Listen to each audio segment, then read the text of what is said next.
Graça e paz, Deus abençoe a todos. O que o Evangelho nos ensina sobre Jesus Cristo? O que o Evangelho nos ensina sobre Jesus Cristo? Nós vimos aqui na introdução do Evangelho de Mateus que o profeta Isaías pré-anunciou o Evangelho. Pré-anunciou o Evangelho. Os comentários aqui, da Catena Áurea aqui, de Tomás de Aquino, apresentam o que se pode vislumbrar em relação ao Evangelho de Jesus Cristo a partir do que foi proclamado pelo profeta Isaías. Agora ele cita outro profeta, ele cita o profeta Ezequiel, especificamente a figura dos seres viventes ou dos querubins. No mundo antigo, os querubins estão relacionados ao trono de Deus. Se você pensar alguns em algum momento passaram a pensar em termos de uma hierarquia celestial, como as forças armadas, né? Não o é, tá bom? Não o é. Mas nada impede que você expresse aí o conhecimento dos seres angelicais nesses termos, que a Bíblia fala do exército celestial, né? Tudo bem, é uma linguagem, uma forma de expressão. Mas os querubins estão diretamente relacionados ao trono. Se estão relacionados ao trono, eles estão relacionados a, ao que Deus nos transmite, nos comunica em termos de soberania. Eu sempre cito o Langston, né? Deus é espírito pessoal perfeitamente bom que em santo amor cria, sustenta e governa todas as coisas. Governador de todas as coisas, soberano sobre todas as coisas. E os querubins são apresentados na literatura bíblica e também nas literaturas do mundo antigo como seres relacionados a esse poder, ou a manifestação desse poder no que diz respeito ao sustento do universo e no que diz respeito a garantia da narrativa, né? Deus governando, Deus controlando os acontecimentos da humanidade, o destino da humanidade, a providência divina. Então esses seres são conhecidos. Na Babilônia havia também uma multidão de seres relacionados ao trono de Deus, relacionados aos céus, mas numa condição de idolatria. Esses seres eram adorados, eram cultuados como se fossem semideuses ou manifestações de poder da divindade que, na mente e no coração do povo, ganharam o status de divindade. É aí que se chama de idolatria. Já no Egito, muito antes, esses seres também eram conhecidos com outros nomes, mas você, se quiser, caso queira, não é obrigado, também não vejo nenhuma necessidade, não vai te acrescentar nada a não ser cultura. Não vai. E se não estudar também, não vai te prejudicar em nada. Mas na egiptologia, né, esses seres ganham outros nomes. Mas você vê aí uma condição de idolatria também. Eles são apresentados como, a Bíblia refere-se a esses seres que no Egito eram adorados como deuses, como as colunas ou sustentadores do Egito. É uma visão desses mesmos seres sob uma perspectiva de uma cultura ou de outra cultura, num ambiente religioso ou em outro ambiente religioso. A Bíblia mantém aqui uma visão bastante equilibrada, bastante objetiva, tá? E sempre recheada de alertas. Esses seres, muito embora poderosos, alguns deles muito poderosos, não podem e não devem, de maneira nenhuma, ser objeto de culto, objeto de adoração. E não são instrumentos ou ferramentas ou caminhos para se chegar ao trono de Deus, tá? Eles devem ser entendidos e interpretados conforme a palavra de Deus os apresenta para nós. Os Em Ezequiel, nós vemos a figura dos quatro seres viventes, ou quatro querubins. Serafins são outros seres, são seres abrasadores. Há quem imagina que sejam o mesmo ser, a mesma criatura, expressos de modo diferente. Eu, pessoalmente, acredito que serafins, conforme o próprio nome declara, são seres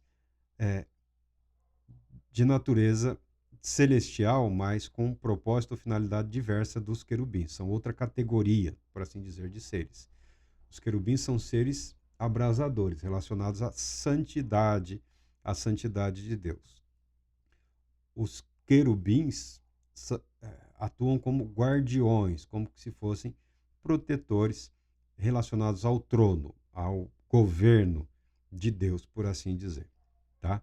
Mas o que nós aprendemos em termos de evangelho ou sobre Jesus Cristo, pegando essas figuras desde Ezequiel, percorrendo a história e sendo alcançados pela mensagem do evangelho. Então são 4 coisas sobre Jesus Cristo. 4 é um daqueles números que nas escrituras são relacionados à humanidade. São 4 rios, 4 ventos, os querubins, 4 evangelhos, são relacionados à humanidade, ou seja, o direcionar de Deus, do poder de Deus ou agir de Deus no tocante à sua criação, especificamente à humanidade. Então, o que nós aprendemos sobre Jesus Cristo através dos ensinamentos dos evangelhos, observando o evangelho sob a perspectiva do profeta Ezequiel, vendo lá desde Ezequiel os 4 seres até chegar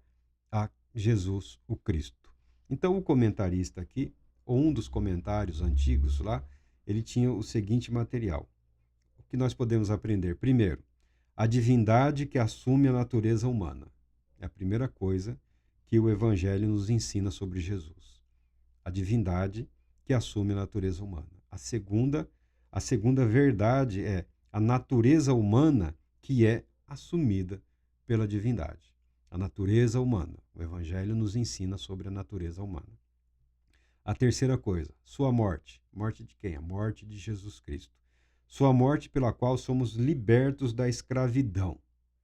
A morte de Cristo Jesus libertou a humanidade da escravidão. Tá?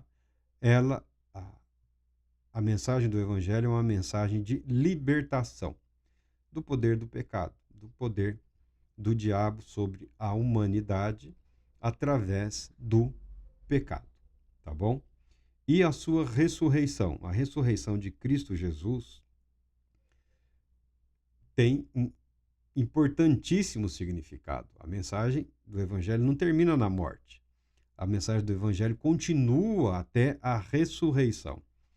A ressurreição pela qual nos é aberta a porta da vida da glória. A ressurreição pela qual nos é aberta a porta da vida da glória. Nunca é automático. Nunca é automático. Jesus Cristo é aquele que garante, é aquele que todas as coisas realiza em nome do Pai, pelo poder do Pai, para a glória do Pai, possibilitando à humanidade ingressar na vida de Deus, na vida com Deus. Alguns falam retorno ao paraíso. Eu não sou muito preocupado com retornar ao paraíso, porque a história nos mostra uma crescente, uma continuidade. Deus tem mais que o paraíso, tá? O paraíso foi uma situação ideal, um ambiente ideal criado por Deus para um período específico. O que Deus tem para nós é mais do que o paraíso. Alguns expressam o futuro em termos de um novo paraíso. Não tem problema nenhum. Pode-se falar glória eterna, eternidade. Não importa tanto a expressão que se é utilizada, porque nós não temos acesso à eternidade. O que nós sabemos da eternidade é aquilo que nos foi revelado através das Escrituras. E fundamentamos a nossa interpretação, o nosso conhecimento, muito com base no ambiente no qual nós estamos inseridos, muito com base em tudo aquilo que a imaginação dos dias atuais nos permite assim, tentar invadir o futuro. Perscrutar é uma palavra feia. tentar invadir o futuro, né? Antever. O ser humano hoje tem uma obsessão profética. Todos querem antever o futuro. Invariavelmente erraram em absolutamente tudo, quase o tempo todo. Mas é da nossa natureza, nós queremos antecipar. Em Cristo Jesus, a eternidade nos é antecipada pela fé. Algumas dessas antecipações pela fé nós chamamos de milagres. Milagres. Milagre evento, é um evento que vai além do nosso conhecimento da humanidade ou da criação ou das leis da criação. É um evento que causa espanto, que nós temos dificuldades de interpretar ou explicar, mas vislumbramos como o agir de Deus no nosso mundo, na nossa realidade. Tá bom? Então, olhando a mensagem do profeta Ezequiel, nós encontramos essas quatro verdades em relação ao que o Evangelho nos anuncia sobre a pessoa de Jesus Cristo, porque o Evangelho, a mensagem em si, não diz respeito a si mesma. Não adianta a pessoa, não adianta o religioso se tornar um especialista em Evangelho. O objetivo do Evangelho é revelar-nos a pessoa do Salvador, Jesus Cristo. Ele é um meio, ele não é a finalidade. O fim é Jesus Cristo. O Evangelho é um meio, é uma comunicação daquele que é o fim. Gregório continua dizendo o seguinte: ele, o Filho unigênito de Deus, se fez verdadeiro homem. Ele, vítima de nossa redenção, dignou-se a morrer como bezerro do sacrifício.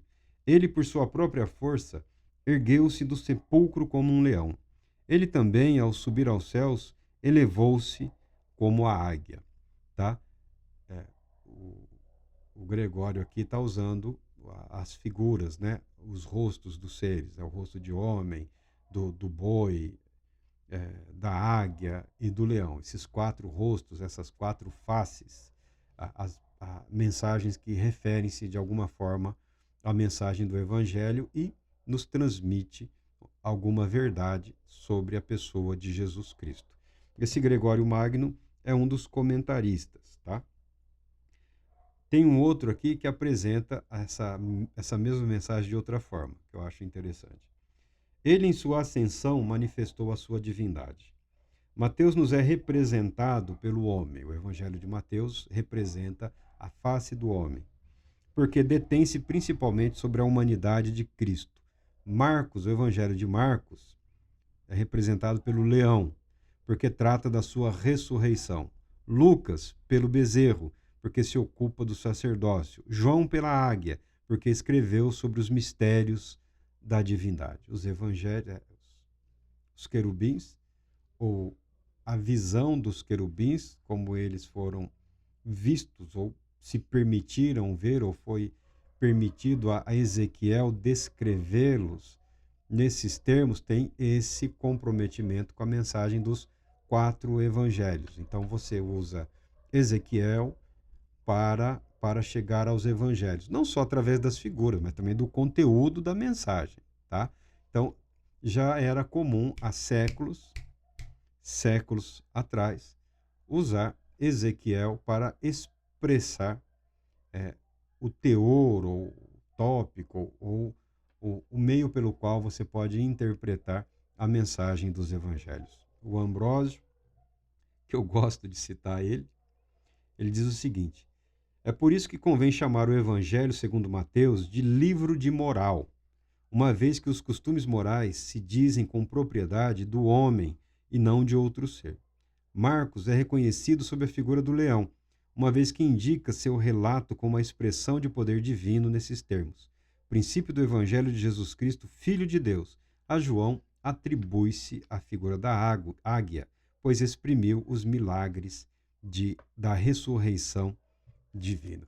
Os comentaristas nem sempre concordam sobre qual figura expressa melhor qual evangelho, ou qual evangelho está melhor representado por qual figura ou por qual face daquele querubim.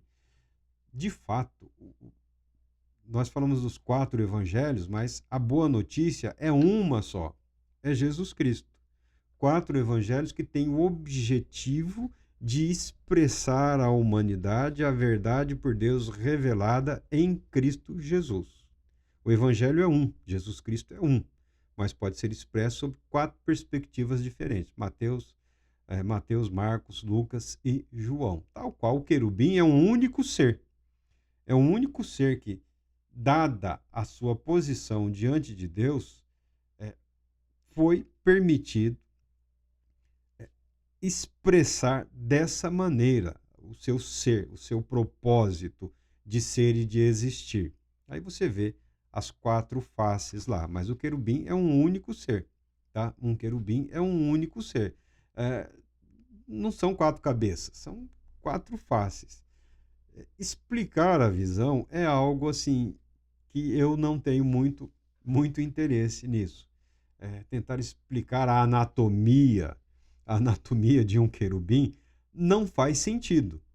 Não faz sentido.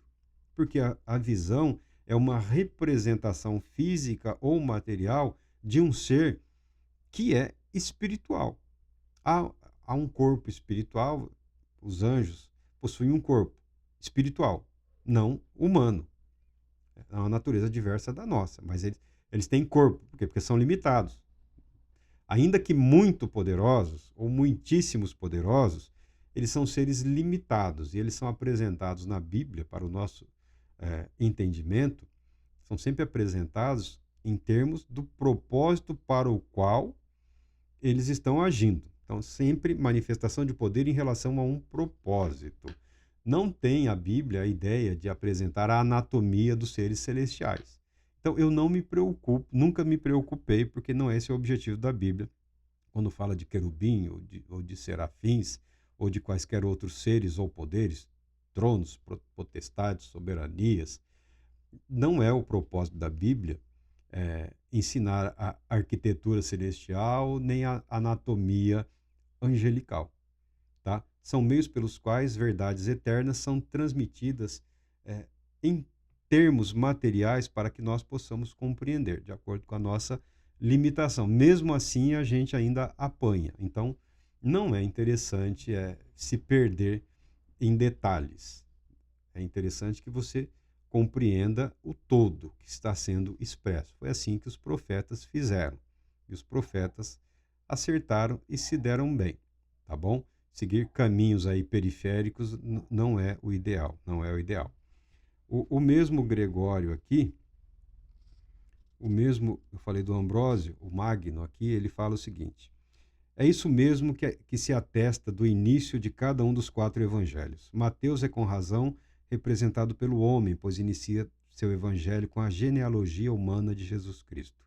Marcos é representado pelo leão, uma vez que indica seu relato com a voz que clama no deserto. Lucas, por sua vez, é representado pelo bezerro, pois começa pelo sacrifício.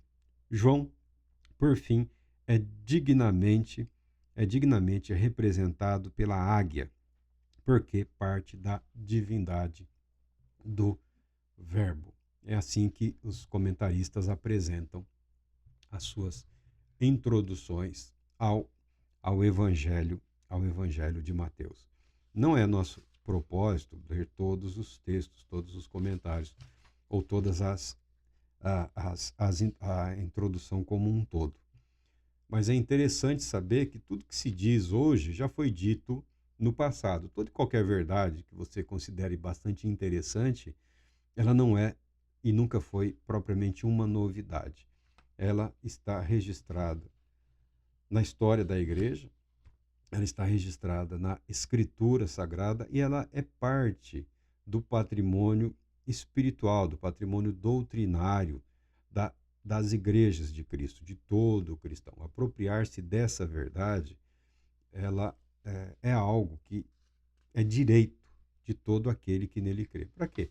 Para edificação, para orientação, para que nesses momentos aí de conturbados, de confusão, a pessoa não se deixe enganar. Estudando a Bíblia, nós vemos que o ser humano é o grande adversário do ser humano.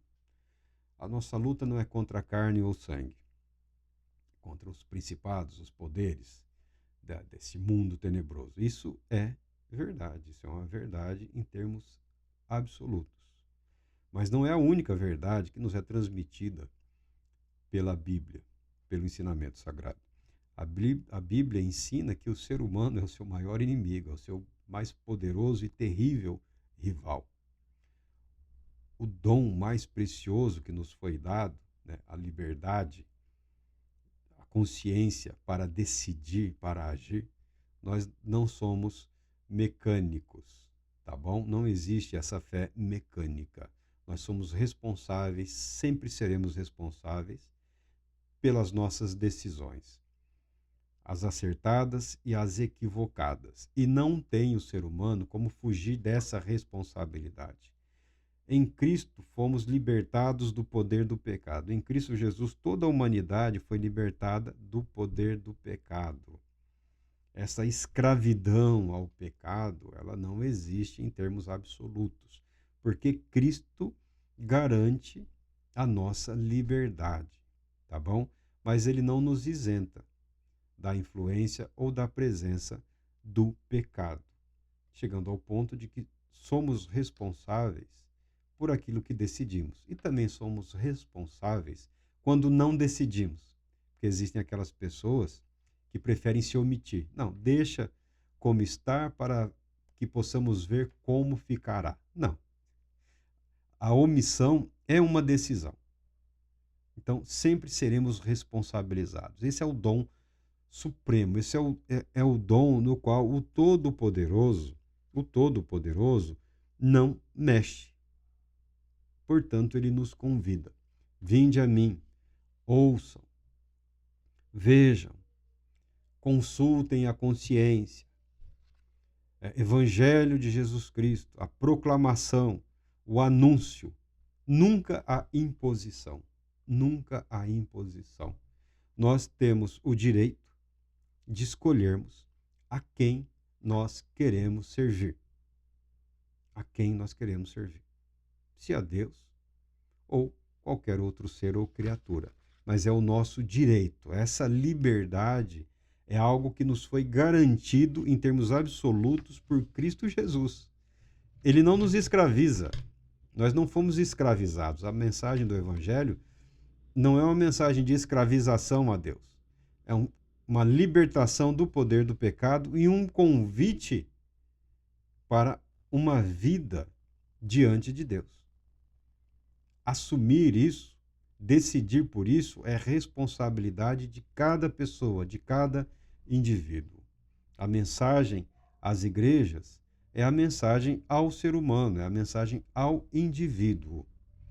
Eu vou agir dessa maneira porque todos onde eu estou estão agindo dessa maneira. Não, você é convidado a agir em obediência a Deus, ao Todo-Poderoso Deus, e não em imitação ao comportamento alheio. Se é padrão ou se não é padrão, não é problema nosso, não é responsabilidade nossa. Se não tem consistência, se não tem sustentação na palavra de Deus, é pecado. Convém a todos nós que nos afastemos dessa mentira. O comentarista diz o seguinte: assim, ficam patentes por tudo quanto foi dito o nome evangelho, a matéria da doutrina evangélica, a forma dos escritos do evangelho, seu número, tempo, língua, diferença e ordem, a sublimidade de seu ensino, para foi escrito este evangelho, sua ordem e seu método. Deus é muito organizado e Deus expressa a sua vontade e a sua verdade em termos que nos é possível assimilar essa verdade. E é sempre bastante simples, ainda que alguns textos tenham a aparência de complicados, o que eles transmitem é simples. É sempre simples, é sempre muito prático, é sempre muito objetivo. Ninguém, através dos ensinos do profeta Ezequiel, está sendo convidado a subir numa carruagem para visitar o céu, para conhecer querubins, arcanjos, tronos. Não. A mensagem é invariavelmente a mesma. Deus, em sua glória e soberania, dos céus transmite à humanidade o seu querer, a sua vontade, mantendo continuamente esse elo de vida, esse elo de continuidade, de revelação do seu ser. Aqueles que decidem acreditar, o nome de Deus é glorificado por isso. Aqueles que voltam as costas para essa mensagem, para essa comunicação, o nome de Deus também será glorificado no final, através até da rebeldia de alguns, tá? O fato é que o nome de Deus é e será glorificado de eternidade a eternidade. Os céus invadem a terra. E a mensagem do Evangelho é essa. Deus nunca se ausentou. Deus nunca esteve ausente. Deus sempre esteve presente. Deus sempre esteve próximo. E quando a humanidade mais se afastou dele, foi quando ele se fez mais intensamente presente ainda através de Jesus Cristo, nosso Senhor. Deus Todo-Poderoso te abençoe, te proteja e te conceda paz, muita paz.